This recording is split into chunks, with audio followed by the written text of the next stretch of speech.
সমঝোতার অন্যতম শরীর ইসলামী আন্দোলন বা চরমনার বিশ্ববিদ্যালয়ের সাথে কোনরূপ পরামর্শ করা হয়নি যে আরো 3টে দল আসতে চায়, আমরা নেব কি নেব না। একটা তো আলাপ হবে না, সেটা 12 ডিসেম্বর প্রথম। এখন ভোটের তফসিল হয়ে গেছে, নমিনেশন সাবমিট করতে হবে। আমাদের আমির চেয়েছিলেন আসন ভিত্তিক একজন করে সাবমিট করবে। সব দলে যদি সাবমিট করে মানুষ মনে করবে করেও আমার সমঝোতা হয়, কিন্তু সে কারণে উনি 12 তারিখ আসলেন। ডেট ছিল 12 তারিখ, বললো যে আজকে বসা হবে না, আমাদের আমির অসুস্থ। কালকে বসা হবে? হ্যাঁ কালকে হবে। 13 তারিখ বসা হবে না, নায়েবে আমির জামাতের উনি অসুস্থ, উনি হসপিটালে, ওনাকে স্যালাইন দেওয়া হয়েছে। আমাদের আমির বলে আমি 2 দিন ধরিয়া আপনারা ডাকছেন, আমার বহু প্রোগ্রাম আমি সারিয়ে আসলাম। 14 তারিখ বলে হ্যাঁ 14 তারিখ বসা হবে। 2 আমির আছেন, তার সাথে লোকেরা আছেন। আমাদের আমির বললেন যে ভাই আমাদের কাছে তালিকা চাইছিলেন, আমরা তো 100 তালিকা দিছি, আমাদের কয়টা? জামাতের আমির যে তালিকা বের করে দিলেন সেখানে 31টা। এই 31টার মধ্যে কুড়িগ্রামের কোনো আসন নেই। রংপুর বিভাগের 33টা আসনের মধ্যে 2টা, একটা নীলফামারী আর একটা গাইবান্ধা। আমরা নীলফামারী চেয়েছিলাম, গাইবান্ধা চাই নাই। ভাই এটা কেমন কথা, এটা কিসের সমঝোতা?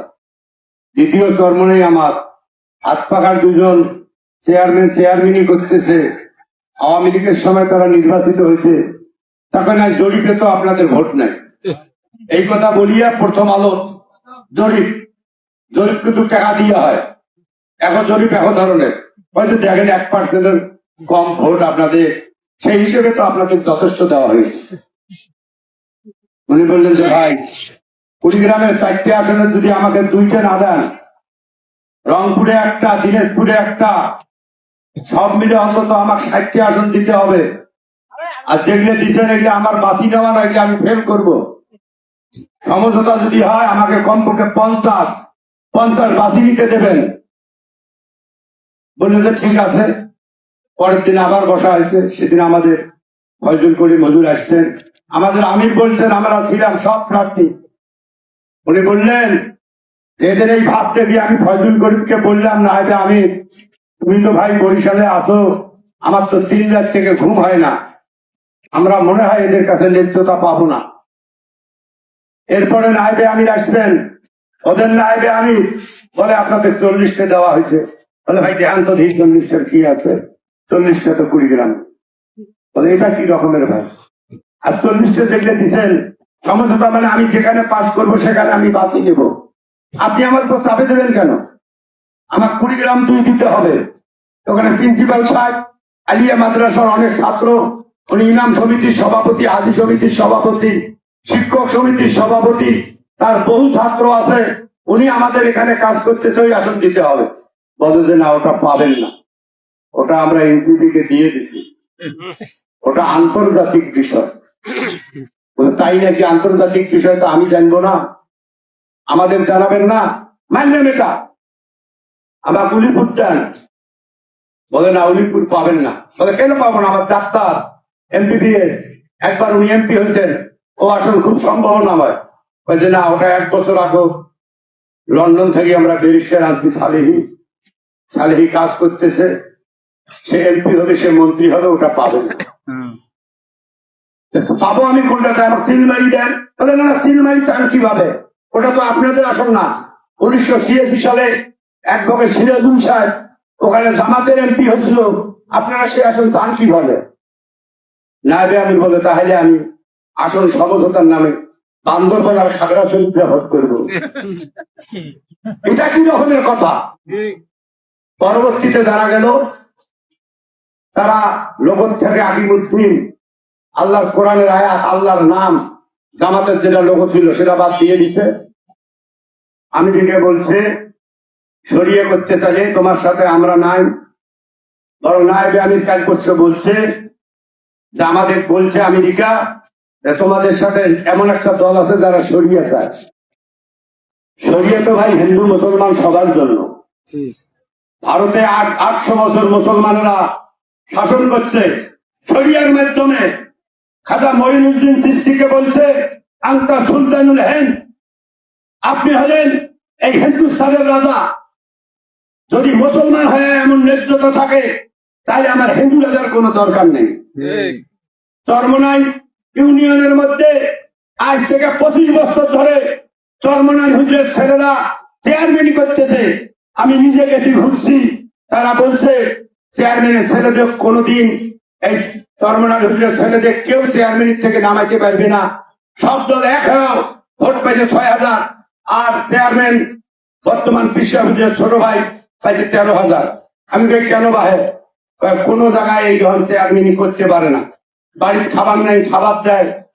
মায়ের গর্ভে সন্তান তার প্রসবের ব্যবস্থা করে দেয়, চিকিৎসা লাগলে চিকিৎসার ব্যবস্থা করে। প্রতিদিনে তার মেসেঞ্জারেরা পুরো চরমনাই ইউনিয়নের মধ্যে আমাদের খোঁজ নেয়। চরমনাই শরিয়ার জন্যই তো করছে। ইসলাম তো বলে নাই, কোরআন তো বলে নাই তোমরা খালি মুসলমানের উপকার করো, আর হিন্দুর বাড়ি জানে না, তাদের সহযোগিতা করেন না, তাদের ধর্ম পালনে বাধা দাও। এটা তো নাই।